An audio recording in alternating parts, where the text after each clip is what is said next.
Hello, and thank you for joining us for today's webcast, Overcoming Procrastination, Lessons for HR from an ADHD Coach. I'm Kim Talbert from the HR Coaching and Career Institute. This webcast is part of HRCCI's webinar series. You can visit our website at hrcci.com to see upcoming webcasts and view previously recorded broadcasts, including today's presentation. This session will last approximately 1 hour. And you will be receiving a code for pending ICF credits. And we also want to thank our presenter that we have today. And her name is Karen Reedy. She is an industrial organizational psychologist and coach. She's devoted more than 20 years to increasing the effectiveness of employees and organizations, including training and learning, facilitation, competency-based management, change management, and leadership development. She consults for the federal government and has completed projects for more than 20 federal agencies. She's also a presenter, leadership development, strategic advisor, and coach for Northern Virginia chapter of the Society for HR Management. Karen's a graduate of Coaches Training Institute, earning a certified professional coactive coach designation, and has completed specialty coaching training in ADHD and positive psychology coaching through Mentor Coach and JST Coaching. She's certified by the International Coach Federation as an associate certified coach. Karen has earned a number of other professional certifications, including an SPHR and a PMP, and is also a certified facilitator of peer and group coaching, a DISC certified behavioral consultant, and a certified facilitator for cohesive teams. Karen loves to bring humor, creativity, and a holistic strategic view into her coaching, and Karen specializes in career coaching and in assisting clients who have ADHD or the ADHD-like symptoms that all of us have at one time or another, like distraction, disorganization, perfectionism, procrastination, hyperfocus, and feeling overwhelmed or feeling unmotivated, with strategies and tools for developing, leading successful careers, relationships, and lives. Karen is going to join us today again to speak on overcoming procrastination. Thank you very much, Karen. Thank you. Kim, can you see the slides? I do. I see your first slide. Yes. Excellent. Okay, we will go ahead and get started. So even though this is a webinar and mostly for the recording, I'd like to ask people who might be watching it to think about why they're here and what they're hoping to get out of this session. So folks are typically attracted to this particular session, which I've done at a couple of different venues because the ADHD portion attracts them. Either they themselves or they coach a client or have a coworker, child, a spouse, a friend with ADHD, or the side about procrastination. Of course, we all face procrastination at one time or another. And the reason why I've developed this presentation is because when we certified coaches, when we focus on ADHD coaching and get training specific to ADHD coaching, we learn a lot about the brain, a lot about how it works in clients, and a lot of tips and tricks to help folks overcome procrastination and lack of motivation. So I'm here to share some of those with you. I start out this presentation with a little about ADHD because we do see it. It is very common. It's not caused by bad parenting, video games, or too much sugar. That's something they told parents for a while. It is a genetic condition, and it's the second most commonly inherited characteristic, only after height. Only height is inherited more often. If a person has ADHD, the likelihood that a parent or sibling also has ADHD is 4 to 5 times. That's 400 to 500% more likely than the general population. So a lot of people, if they have ADHD, often they don't necessarily know it until their kid has been diagnosed because it's much more acceptable now. It is a physiological disorder, so there are multiple proven physical differences in the brain that occur with ADHD, such as different parts of the brain that have to do with emotional regulation and inhibition of response to stimuli. Notice that these parts of the brain have nothing to do with cognitive intelligence. Also, neurotransmitters, so those are the chemicals that go from neuron to neuron to stimulate responses Those are 10 to 25% of the typical amount of neurotransmitters versus a neurotypical person, so someone who does not have ADHD. What these deficits lead to is inattention and distractibility, inability to focus on a task or engage in planning, or hyperactivity and impulsivity, making it hard to have self-awareness and to resist impulsive behaviors. So I go a little bit, as I mentioned, into ADHD, and we'll go ahead and move to the next slide here, just to give a little background for those folks who did join because they're interested in ADHD and how that might affect them or people that they work with. Very interesting, the first scientific information about ADHD came way back in 1798. So we're talking a long time ago here. For the incapacity of attending with a necessary degree of constancy to any one object. So basically, not paying attention. What really cracks me up here in 1844 is this first children's book that was written by this doctor called Fidgety Phil. So that's pretty much the stereotypical ADHD that we think of, with the crazy hyperactive little boy running around. And that's, of course, where it was initially seen. The first medication here, Benzedrine, was actually discovered by accident in 1937 by Dr. Charles Bradley. And he gave it to kids who had headaches, who also had other neurological conditions and had behavioral issues, and noticed while it didn't alleviate their headaches, it certainly did control their behavioral disorders. Another thing that we've all heard of Ritalin, and we've all heard of Ritalin's use in ADHD. And in 1944, a chemist first discovered Ritalin. His wife, Marguerite, wanted to focus in tennis. She had low blood pressure and low heart rate, so he gave her this medication, methylphenidate, to increase her heart rate and her blood pressure. And she realized that, wow, she can suddenly focus in tennis a lot better. So Marguerite's nickname was Rita, hence Ritalin. Now, a lot of folks say ADHD, oh, well, I was diagnosed, or my kid was diagnosed, or spouse or coworker with ADD. Well, you know, they were probably diagnosed in the 80s, because that was the term ADD, with and without hyperactivity, according to the DSM, the Diagnostic and Statistical Manual of the American Psychiatric Association. Now, that changed to ADHD in 1994 with 3 subtypes. We have predominantly inattentive, predominantly hyperactive impulsive, and combined type. So half to three quarters of folks who have ADHD have combined type. So that's symptoms of both hyperactivity and impulsivity, and of inattention or wandering attention. Nowadays, in the DSM-5, which is the most recent version published, the focus has been on adult ADHD. Previously, they thought that, oh, this just occurs in kids, hence 1968 hyperkinetic reaction of childhood, really isn't just about childhood. Now, the CDC says about 13% of kids in the US are actually diagnosed with ADHD, 11 to 13%. Previously, they thought, oh, you didn't carry those into adulthood, those symptoms, but they found that about 60 to 80% of kids do carry symptoms into adulthood. So the DSM-5 makes it much more likely that an adult can be diagnosed with ADHD and be appropriately treated for that. It reduced appearance of first symptoms. It changed it from age 7 to age 12. And it also, as opposed to being a clinical impacting pieces of the disorder, now it just has to be a major impact on parts of your life. So much easier for adults to be diagnosed now.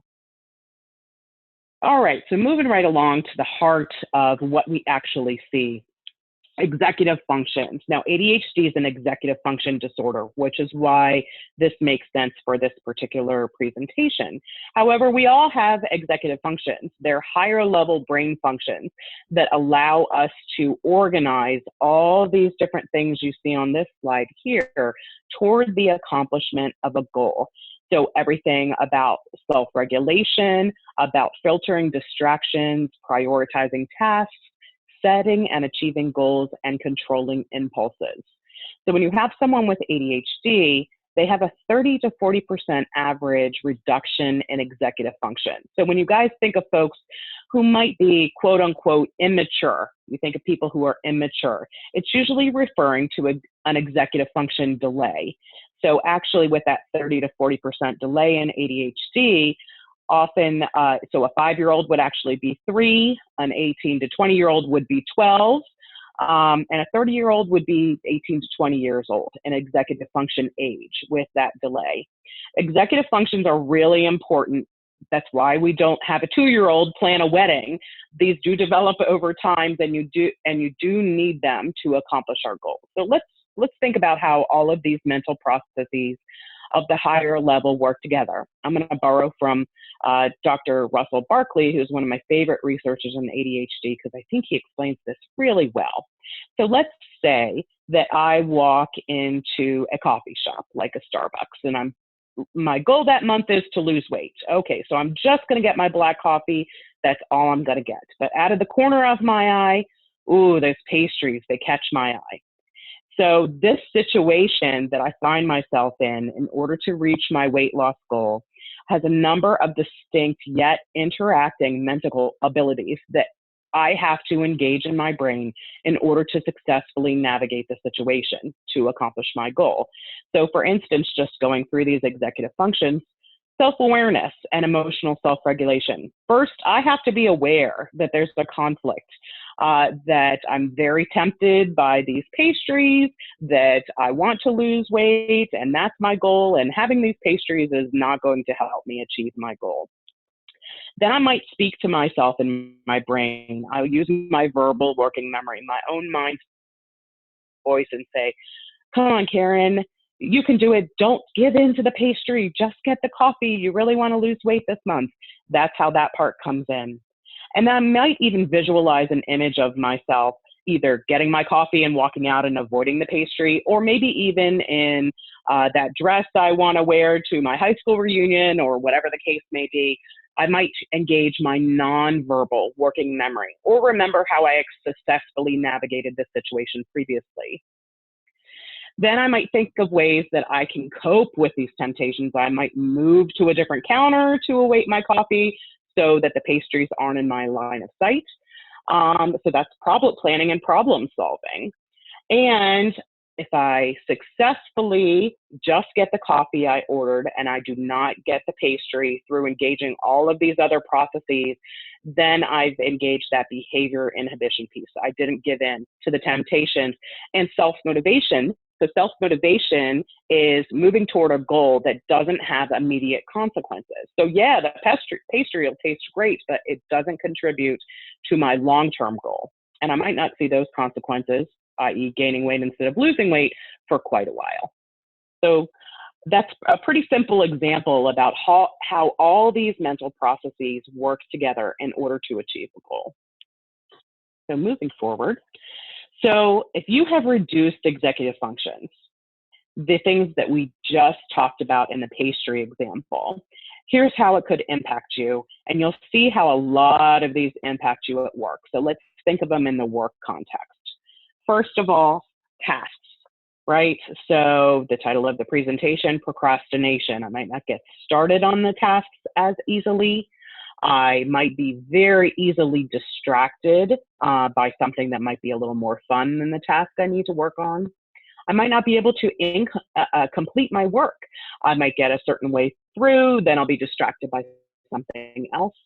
Trouble initiating and reinitiating. So this is not being able to get started on a task, or if I take a break, not being able to get restarted on a task. I know we've all faced this if it's something we're really just not interested in. Missed deadlines and details. If I'm not paying attention, if I'm not planning and problem solving appropriately, I'm certainly going to miss details and make careless errors, and I won't get things in on time. Now, perfectionism. Now, that's the big joke we say when we go to a job interview. What's your fault? Oh, I'm a perfectionist. Where really perfectionism can be a big problem for a lot of people. It can lead to some of these other things. So if I'm a perfectionist and I certainly just can't turn in this project that I'm working on because I'm just not satisfied with it and the deadline it goes flying by, then it doesn't matter how perfect it is. So it can be debilitating, being a perfectionist and not actually getting anything done, not kind of having that 80-20 rule in your head. This next one, hyper-focus. So that's another thing that sounds, wow, hyper-focus, that sounds so cool, and I'd love to be able to do that. But think about the last time that you were up till 3 o'clock in the morning, or maybe some of you aren't that bad, 3 o'clock in the morning watching the Walking Dead marathon, I don't know, or reading a really, really good book. What should have been the other things other than going to bed that you should have done with that time, but you were so hyper-focused on what you were doing that you weren't able to break away and do something that was less interesting and less stimulating. So it can be a big problem, particularly in the workplace, if you have to juggle multiple tasks. This next one, time blindness, is very interesting and certainly very specific to executive functions and how all those interact. Time blindness is not having an objective relationship with time. So what that means is not being fully aware of how much time is passing while you're engaging in a certain task, and not being able to predict how much time a task will take. Now, oftentimes we all underestimate tasks, and if you do that enough, you can say, oh, that project will take me 2 hours when it'll really take you 20 hours. You can see how that can cause a lot of problems, obviously, in the workplace. So now, as coaches, let's look at this first set of impacts of reduced executive functions and think, what are the powerful questions that we could ask a client if they're facing some of these issues, like procrastination, like perfectionism, like trouble initiating and reinitiating on tasks? So a couple questions that I would think of are, what is holding you back from initiating that? Because we're all about powerful questions with coaches. What is so important to you about achieving X? What is a realistic goal? Again, that pulls in the time blindness and what could happen consequences-wise. And what are some tools that you can use to keep yourself on track, to keep yourself reminded of what you need to do and the time you need to do it? I'm sure there are many, many other powerful questions as a coach we could ask our clients, or as a coworker, we could help some folks who might be struggling with some of these things in the workplace, some things that we could ask them to help move them along. So let's look at the next set of impacts, the social impacts. So certainly outside of work, social impacts are very important, but certainly inside of work, social impacts are also important. When was the last time you were in a meeting and you couldn't get a word in edgewise, or somebody who might just be a hothead at work? Nobody wants to work with people like that. So some of the things that we see social impact-wise, including in the workplace, include impulsivity. That's not having that behavioral self-regulation and behavioral inhibition that we mentioned in the pastry shop, the pastry example of the coffee shop. Blurting and interrupting. So you're trying to get a word in edgewise, and we have all seen them, the chronic interrupters that won't let us finish our thought or finish our sentence. Maybe they're not trying to be rude. Maybe they're so excited, or if they don't mention it now, they'll forget it. But it certainly does have a social impact for others. Not thinking of the consequences of your actions. You might say something that might be off color or rude, or have a certain action and not even thinking through about it. Has an emotional intelligence portion of it, the social awareness and relationship management, how that might impact other folks. Now, wandering attention. So inattention is really wandering attention. You can focus on something, just not necessarily on the right thing, or keep your attention focused on the right thing. So if you're having a conversation with someone and they get the glazed over look and you really know they're not listening to you at work, they probably have some wandering attention. Troubled relationships, we mentioned that a little earlier. Speech volume and speed. I know you've all been in meetings or in situations where somebody's just really talking fast and oh my gosh, and they're really, really loud. And it's just not appropriate for the situation. Either they're so excited or they have no idea how quickly or how loudly they're speaking in comparison to what might be appropriate for the situation. It's something we see a lot. Some people, it's cultural. Somebody might be from someplace where they speak slower or someplace where they speak faster. but usually most of us can adjust our volume or speed to mirror those around us. Inappropriate reactions to situations. So again, the hothead at work who might explode where everybody else might just have a civil disagreement, and trouble remembering. So if you're going to have wandering attention and you're only thinking about what's cooking up in your own brain as opposed to hearing what other people are saying, you might have trouble remembering. Or if you have issues with verbal and nonverbal working memory, you'll also have problems remembering. So some powerful questions. Asking somebody, what is powerful listening? And how do you engage powerful listening? That's a powerful question in and of itself. And an opportunity for coaching, and coaching being a professional coach, but also coaching in the workplace to address some issues that might come with not listening to others. And what are some tools that people can use to remind themselves to do these things? That's another question that we can ask folks. And we'll talk about a little more about these in a minute. But let's go on to the emotions part of it. Now, certainly, just as emotions are very important in our personal lives, they're certainly appropriate to talk about for the workplace.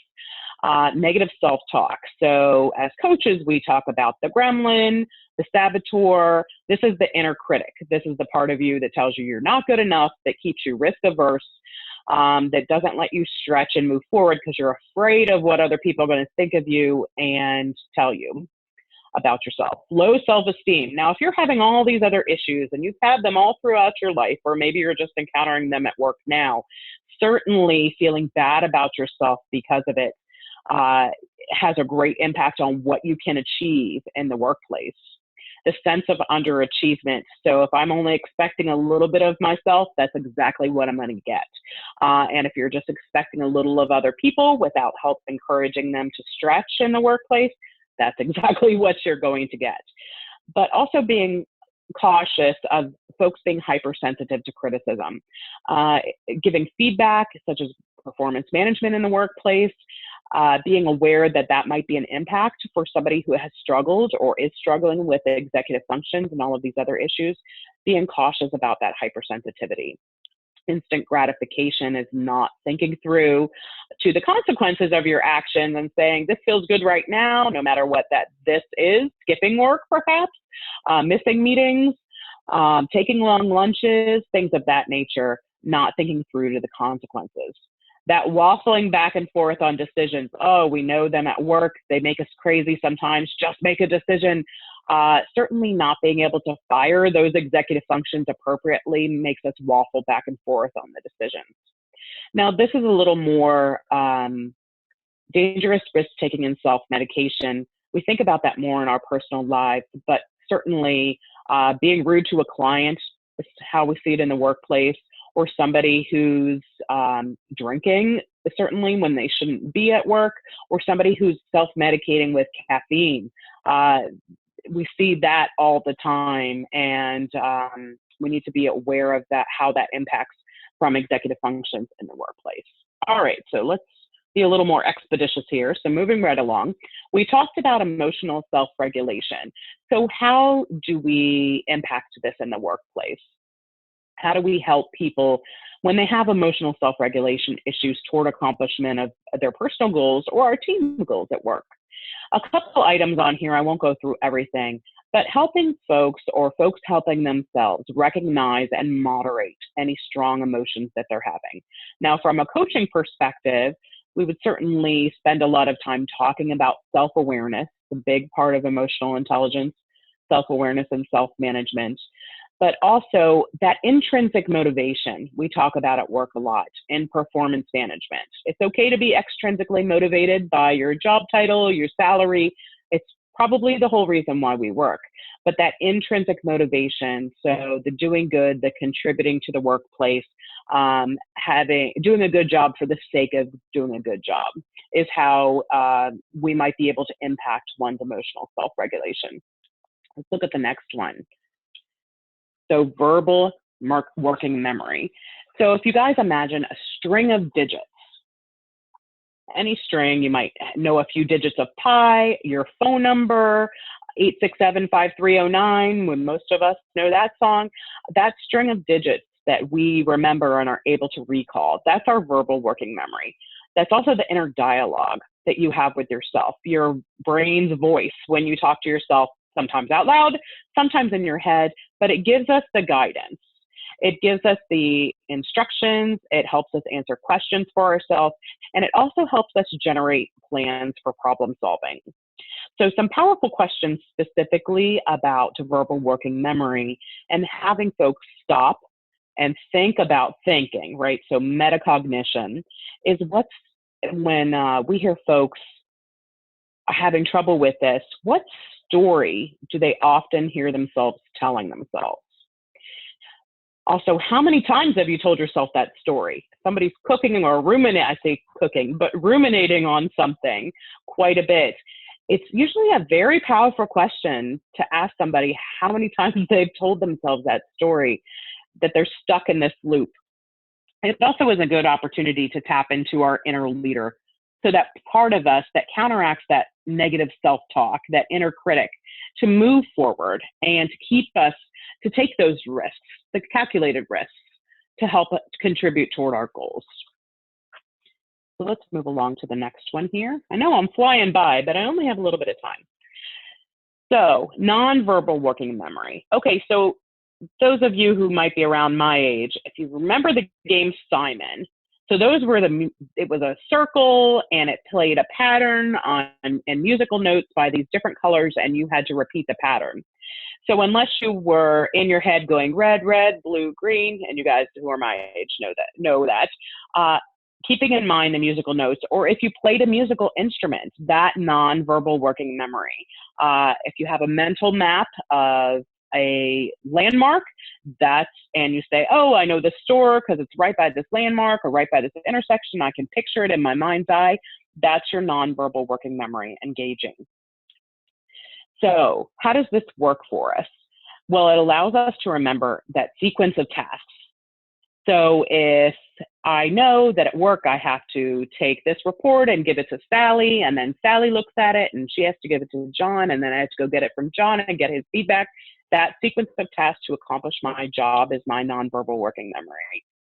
Now, what are this objective sense of time, which I mentioned before. So being able to know how much time has passed without looking at the clock, kind of a sense of how much time has passed and how much I'm getting sucked into the work I'm doing, and also being able to accurately predict the amount of time that it's going to take to accomplish something, especially if I've already done it, is a very important part of nonverbal working memory.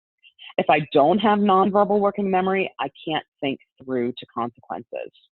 So what are some powerful questions that you can ask regarding nonverbal working memory? So a few that I think of are asking, what does success look like to you?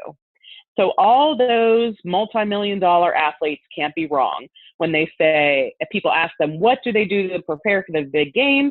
They say, I visualize myself running across the line, kicking the field goal, doing the perfect spin on the ice, whatever they need to do for that sport, they visualize themselves completing it. That's your nonverbal working memory engaging, and certainly is something that would help our coaching clients or just our coworkers kind of see what success is. And what are the steps to succeed here? So getting them to think about the sequence of tasks required in order to achieve the goal that they need to achieve. Also, what's a reasonable amount of time allotted? Now, if you or you know somebody who falls into that, doesn't have an appropriate objective sense of time, adding a 50% executive function penalty to that, if you know that that's an issue for you, so it's going to take me an hour, no, it's going to take you an hour and a half, or adjusting that appropriately to know that whatever you think it's going to take you a certain percentage longer. So let's look at planning and problem solving. Okay, so planning and problem solving, that's the mental flexibility that we need to have to sustain or shift our attention in response to different demands that are happening, and also the ability to apply different rules in different settings. So that prevents us from allowing history to repeat itself over and over again. If your planning and problem solving is impaired, then you're not able to make adjustments for what you've learned throughout your life. So some powerful questions here are, what is something you haven't tried before? So particularly if somebody genuinely does have ADHD, they're really able, since they're not confined by that mental box that a lot of us are confined are, because we don't break out of our normal executive functions, are really able to discover some novel approaches and some creativity to situations. So just by asking somebody to come up with a solution that they've never tried before is very helpful for this. Also, a different perspective on a situation. So if I'm stuck procrastinating and I can't problem solve my way to get past it, what's a different perspective that I can have on why I'm stuck? A lot of times people are stuck because this is boring, because it's not perfect, because it's just not, I just don't see the answer. Really adopting a different perspective on the situation is a way to break past that. Okay, so now the culmination of our executive functions is the behavior inhibition and self-motivation. So we talk a lot about impulses here. So as you remember when I mentioned the hyperactivity impulsivity subtype of ADHD, impulsivity is reacting when the stimuli fires you to react. So not stopping, not thinking through all those different, allowing all those different executive functions to engage. If I had impulsivity, I would have just gotten the pastry and eaten it, and I wouldn't have thought about my long-term goal of losing weight that month. So recognizing when impulses are taking over is a key piece to ensuring that you're engaging that executive function of behavior inhibition, and being able to, once I recognize it, actually deter the impulses. So this is about creating new behavioral responses to meet your goals. So things you haven't necessarily, you're not instinctually, if you're having an issue here, having that impulsivity, at least having the ability to stop yourself and forcing yourself to go through the certain steps in your head. Allowing the other executive functions to take over on the slide. Now, replenishing the EF tank. So the executive function tank. So there's a reason why kids who have trouble focusing, when they come home from school directly, we might want to give them a little bit of a break before we tell them to do their homework. If you think of your executive functions and the ability, the capacity to go through all of them in your head, it's like a fuel tank. If you've been thoughtful and on, so to speak, the entire day in front of a client, let's say, man, are you exhausted at the end of the day. That is your executive function fuel tank. If you've ever stayed up late doing work or studying and you wanted to eat healthy, wow, does that eating healthy go out the window the more tired you are? So your fuel tank is empty. So if you recognize a time either in yourself or if you're a coach in your clients or a coworker, if you're thinking about the workplace, when people who might struggle with executive functions, or even those that don't generally struggle with executive functions, if it's been particularly trying for executive functions, whatever situation they've been in, to give them an opportunity to replenish their executive function fuel tank. This is how coaching works. Actually, if you're a coach and you've ever noticed a client is great right after you meet and they're all rare and ready to go, and you kind of reset their ability to think about the situation, what you helped them do was to replenish their executive function fuel tank.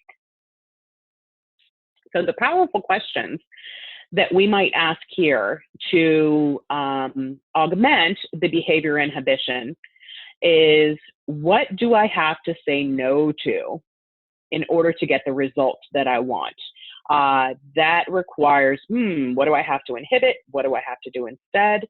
And what do I have to say yes to? That's another way to really think through the behavior inhibition and forcing yourself to stop and think about your goal achievement. And what am I going to do next? Another great question. Now, we mentioned before the self-motivation piece of it.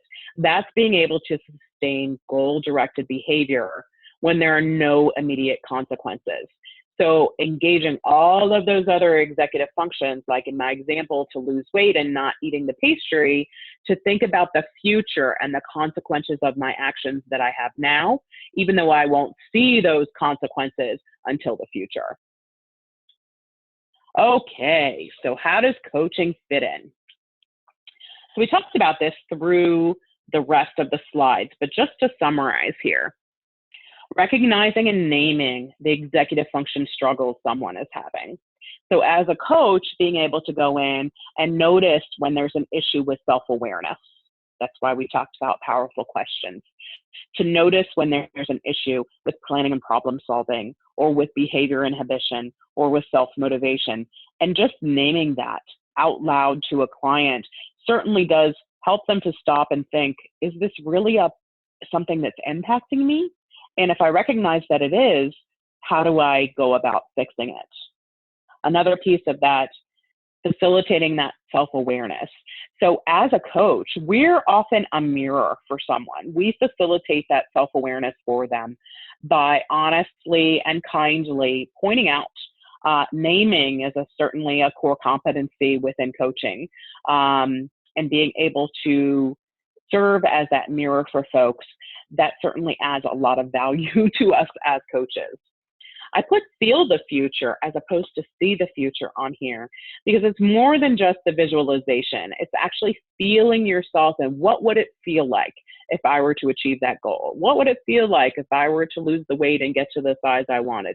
What would it feel like to have this big project done?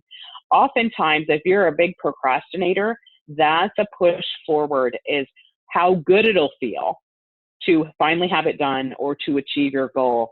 It's something that people can tap into to remember why they're engaging in this goal in the first place. Exploring new perspectives. So as a coach, you have an opportunity. The cool thing about perspectives is you get to pick which perspective you want. Oftentimes we ourselves or our clients we notice that they're stuck in a perspective. They have a lens or a filter on about somebody they might have had a conversation about. They see something coming up as a crisis in the future. Well, what's the different perspective that you want to have? So being able to name that as a coach and explore that with a client certainly allows them to break free of that cycle of feeling stuck in their current perspective. Keeping the focus on the goal. Why are you passing up the pastry? What do you want to look like? How good is it going to feel? Keeping the focus on what the goal achievement is for someone, either as a coach or as a coworker, even if you're not a coach. The best leaders certainly motivate other people in their workplace when they paint that vision of success, and they help people day by day get to that vision of success. That's transformational leadership. Providing accountability. As a coach, well, we all know that if you have a workout routine, you're much more likely to stick with your workout routine if you're meeting somebody to work out. Why? You're accountable to them as well as to yourself. And there have been a lot of studies done on accountability and what makes us achieve things. Writing it down, telling someone else, and being reminded of your goals are two big things. As a coach, we certainly hear about our clients' goals and keep them accountable toward achieving their goals. I mentioned before replenishing the willpower, that executive function fuel tank. Clients come out of coaching sessions charged and ready to move forward because we do give them all these things to think about that they wouldn't have been able to think about on their own necessarily. Identifying inner leaders and inner critics. So again, the part of us that drives us forward, that overcomes risks, that keeps the eye on the prize, and then the part of us too, and recognizing when it comes up, that's that negative self-talk or that inner critic that keeps us risk averse, that keeps us from speaking up or for going after that next job or a new job title, or just anything else that we want in life because we're artificially holding ourselves back.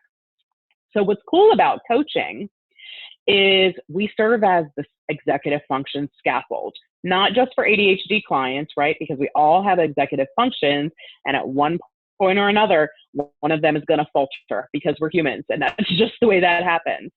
So as a coach, we serve as a scaffold for our clients. So let's think of this. If you're not a coach, think of it in the workplace. A good leader, a good coworker, somebody who can encourage others, you still provide scaffolding for them to reach their goals, both personally and their team goals. So if you think of yourself as a scaffold, not as the doer for somebody or the authoritarian or anything like that, but how do you scaffold them? All right, HALT. Now, this is a very popular in therapy, or it's also used in drug treatment, but HALT. So if you have any big decision, if you're feeling cranky or unproductive, if you're about to engage in an important conversation, or if you're tempted to react to a situation, stop. Are you hungry? Are you angry? Are you lonely? Are you tired? All of these things, if you're one of these or all of them, they can be fixed. All of these things can be fixed, and they should be fixed or mitigated prior to making that big decision, prior to having that important conversation, prior to reacting how you might be tempted to react. So reminding our clients as a coach or our co-workers, if we're a leader or somebody in HR, if you're hungry, angry, lonely, or tired, go fix that first. Okay, so we talk a little about positive psychology. So positive psychology is about focusing on what's strong and not what's wrong. So in the workplace, if you think of an organizational strategy, they might pilot a program in one department in the workplace. If that program works really, really well, we're going to apply that program to other departments in the workplace because we're focusing on what went well. So we're going to do the same thing for people. If something's going really well for them, we're going to figure out how is that going really well and how can we apply that strategy to other parts of your life. So if you're a coach, most coaching programs use a wheel of life. That's a piece of strength-based coaching. So we look at their perseverance, we look at their satisfaction, we look at their strengths and their optimism and find out how we can apply that more in their lives. Also, excuse me, it allows us to help folks focus on their inner leaders instead of on those inner critics. And it's also focused on the feeling instead of the doing. Now, if you're a coach, you know what I mean by that. The best doing comes from feeling. You don't do good friendship. You don't do trustworthiness. These are being aspects. You are a good friend. You are trustworthy. So if you are trustworthy, you certainly take actions that support that so other people can see your behaviors. If you are a good friend, you take action so other people can see your behaviors. So as a coach, or as a coworker or a leader, getting our clients to focus on what's strong about them and what they need to do from a being perspective versus what's wrong about them certainly gives a lot better results. Now, some of the positives that I mentioned, if you are here for the ADHD part, if your brain is wired differently, and you might have some of those executive functions that work in a different way versus a neurotypical person, right? The quote unquote normal, is creativity and thinking outside of the box. Man, if your brain is wired differently, you can come up with some things that nobody else could imagine. Think of that impulsivity where it would stop some of us and think, oh, that's not possible. We couldn't possibly do that. Not having that piece that stops you, wow, you certainly have the ability to execute some of that creativeness as opposed to letting that lack of impulsivity or the risk aversion spew. Being a great brainstormer for the same reason, visionary, and finding sense amidst the chaos. So if there's chaos going around you, being able to pinpoint where the sense is and how to make sense of a situation that nobody else can seem to make sense of. I mentioned hyper-focus previously as a potential detriment, but my goodness, couldn't it be a superpower? If you're able to hyper-focus on something, especially if you really, really enjoy it, you're certainly able to pull off a lot of things that nobody else can pull off who can't hyper-focus on it. That rapid fire mind, so that behavioral self-inhibition that might not be there all the time, that certainly removes that filter and allows us to have a rapid fire mind and think of a lot of things in a quick period of time. Being stimulus seeking. So if you have a job, think of somebody running into a burning building versus running out of a burning building. Certainly having that stimulus, that excitement seeking, that we heavily rely on people like that for public safety, but also for exploring space and doing some engineering that we've never thought of before. Being that stimulus-seeking individual certainly helps us achieve those things. That brings, and being eager to try new things and to explore. So anybody who has those issues with executive functions, that's wrong and wrong. Okay, so let's take a look at all these different pieces here. How do we overcome procrastination? How do we assist? So giving people cues to assist their working memory. So reminders on your computer. I mentioned on here timing devices, how much time has actually passed in different things.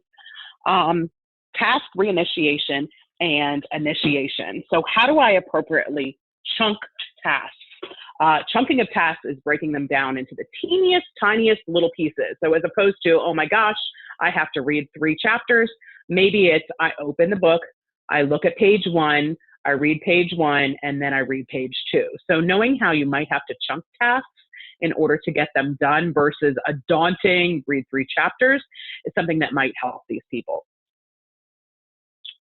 What I also like to do with some clients is creating options lists versus to-do lists. So some of us really, really like to-do lists, and we put things on our to-do list that we've done that weren't there previously just for the satisfaction of crossing them off. Having an options list, they're very, very daunting for other people. So having not to say, I don't feel like focusing on the thing right now that I should be focusing on. What are my list of options of things I could be doing instead? Things I have to get done, a to-do list, sure, but it gives me the option of if I need to engage a different part of my brain that I can do that. I'm going to mention one other thing on this page. Executive function substitution questions.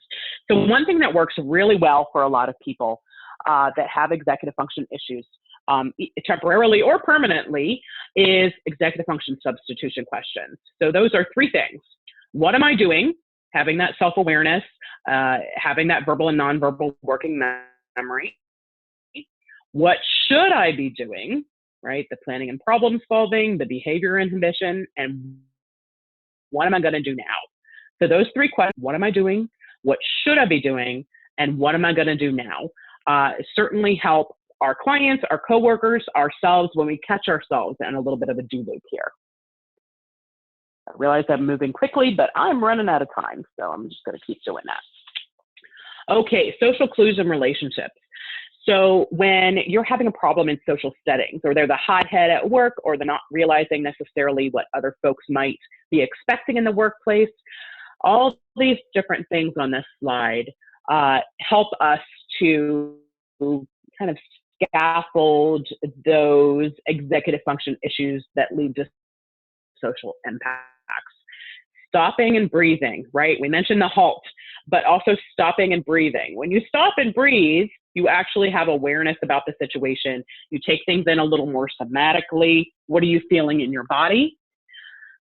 Another one I like on here is the covert insider. So this is something that I've done with folks as well, where if you're at a party or you're at a meeting and you have a tendency to either speak really quickly or really, really loudly that's inappropriate for the situation, or maybe have a reaction to a situation that's not necessarily what other people would expect. If you have a trusted person who has a secret signal, and I do this with an individual where I'll touch his shoulder, or I'll do some kind of signal covertly, and he's the only one that knows what that means. It really helps people outwardly. So emotions, I put on here the halt, the hungry, angry, lonely, tired, and not making those important decisions or having those important talks when one of those is happening. Physical or sensory input. So back in the day, we used to discourage children from fidgeting. Stop fidgeting, sit still. Whereas actually now, there have been quite a few studies that have shown that fidgeting helps. Playing classical music in the background, other music too, but in particular classical. They even sell fidget tools now. I know we've all seen them in the classroom. There's new ones that come out all the time. Those type of fidget tools and having, we know the leg shakers, they sit, when they're sitting, they're always shaking their leg. That physical and sensory input actually helps a lot of people focus on what they're doing. It should be encouraged as opposed to discouraged. Taking a break. All right, if you go full on at your desk for 8 hours, your work is going to suffer. Sometimes people who are hyper-focused will do that and have to force themselves. So put a timer on their calendar, and every hour, every 2 hours, force themselves to take a break so that they can kind of replenish that executive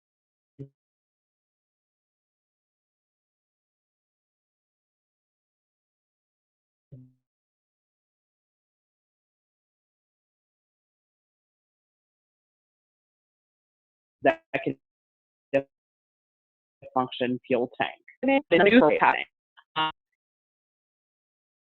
These are celebrities that have all said that they have ADHD. We need to think of ADHD as a continuum, right? We all have a little bit sometimes because we have executive function issues.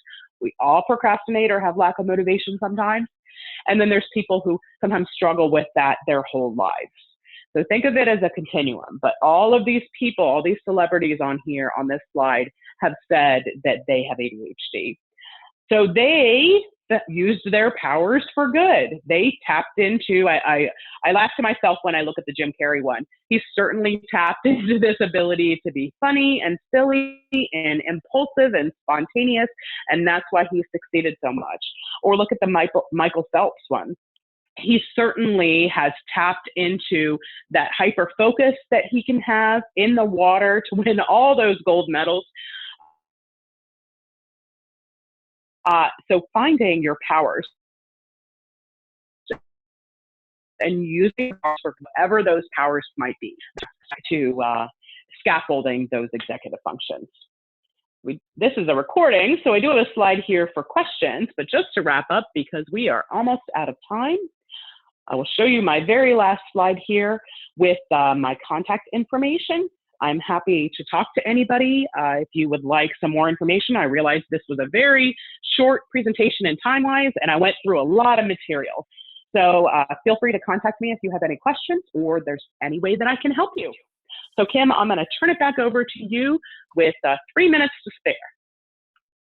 Okay, well, Karen, again, on behalf of the HR Coaching and Career Institute, thank you so much for presenting this really timely topic. Just very, very useful information that, I mean, this can apply to anybody. I was thinking, yeah, I was thinking of my children and just in general, it's very, very applicable to everyone. So thank you again for coming up with this and presenting this today. I wanted just to mention for the recording for people listening that anyone who is interested in using this this hour for recertification can just contact me directly, and I can help them with that at kim@hrcci.com. So again, thanks again, Karen. Thank you. Okay.